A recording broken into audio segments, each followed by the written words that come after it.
For 43 years, He sang the same Ozzy Osbourne song on this sidewalk. no crowd, no fame, just a voice echoing past strangers. Until one day, the man who wrote the song stopped to listen. This isn't about fame. It's about faith in music. 1980. That was the year the song entered his life. Rock music was loud, unapologetic, unfiltered. For most, it was just another track on the radio. For him, it became something more, a companion, a refuge. On a city sidewalk surrounded by traffic, footsteps, and noise, he sang it for the first time. And then again, and again. Every day, the song became part of his life. He wasn't chasing attention or money. He was holding on to something that made the world feel less empty. Every morning, same spot, Same corner, same routine. same song. People passed him without slowing. Some avoided eye contact. Some tossed coins. Others assumed they already knew his story. But they didn't. He wasn't just singing, he was remembering. Each note carried years of life loss, resilience, survival. The sidewalk became his stage. The city became his audience.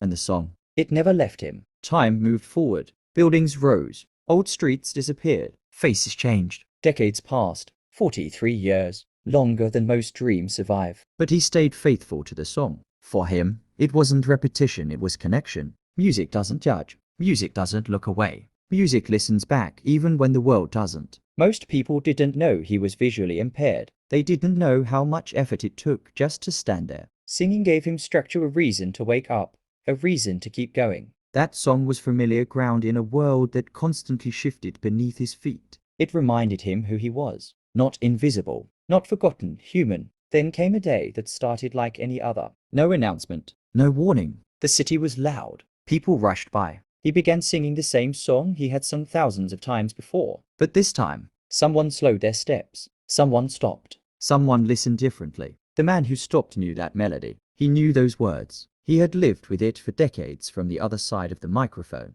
Ozzy Osbourne stood quietly. Not as a legend, but as a listener. No stage lights. No screaming fans. Just a songwriter hearing his creation come back to him. Through a stranger's voice. 43 years of waiting. All meeting there on the sidewalk. No big speech. No announcement. Just presence. Respect. Two lives connected by the same song. Once music leaves you, it belongs to the people who need it. It belongs to those who carry it forward, unseen and unheard, until someone finally listens. He sang the song for 43 years, and when the world finally listened, The legend was already there. The greatest stages aren't arenas. sometimes They're sidewalks.